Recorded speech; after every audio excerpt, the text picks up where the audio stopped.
Hello friends, आज आपण बनवणार आहोत क्रंची क्रिस्पी छान घरच्या घरीच वडापाव। हे बघा, असा क्रिस्पी आणि क्रंची वडापाव आपण मुलांसाठी बनवणार आहोत। जास्त तिखट नको, जास्त मसाला नको असतो त्यांना। 2 बटाटे घेतलेत, कुकरमध्ये शिजवून घेतलेत छान पाणी टाकून। 2 शिट्ट्यामध्ये असा बटाटा खूप छान शिजला। आणि हे बघा, कमी मिरच्या आणि थोडासा लसूण, जिरं पण टाकलेलं मी स्किप केलं, तुम्हाला दाखवलं नाही। मिश्रण करून घेतलं आणि आपण नेहमीप्रमाणे फोडणी करतो तशी फोडणी घातली। जिरं, मोहरी, हळद आणि मिरचीचं पेस्ट केलेलं, आलं सारं लसूण मिरचीचं। आणि आलं ना मी कच्चं टाकलं किसून, त्याची खूप छान टेस्ट येते वडापावला।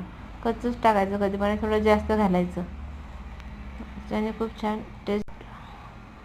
हे बॅटर तयार करायचं आपल्याला आता असं स्मूथ, भज्यांसारखं केलं तरी चालतं, त्याच्यापेक्षा थोडंसं पातळ असलं तरी चालतं भज्यांपेक्षा। ह्याच्यासाठी आपण बेसन घेतलं आहे 2 वाट्या आणि ह्यामध्ये थोडंसं तेल टाकलं आणि मीठ, सोडा मी स्किप केला आहे गरम तेल घातल्यामुळे। बटाट्याचे असे छोटे छोटे गोळे बनवून घेतले, ते डीप केलेत बेसनामध्ये आणि ते आपण तळून घेणार आहोत छान। ह्याच्यामध्ये एक स्पेशल मी इन्ग्रेडियंट टाकलं आहे, त्याचं नाव आहे तांदूळाचं पीठ।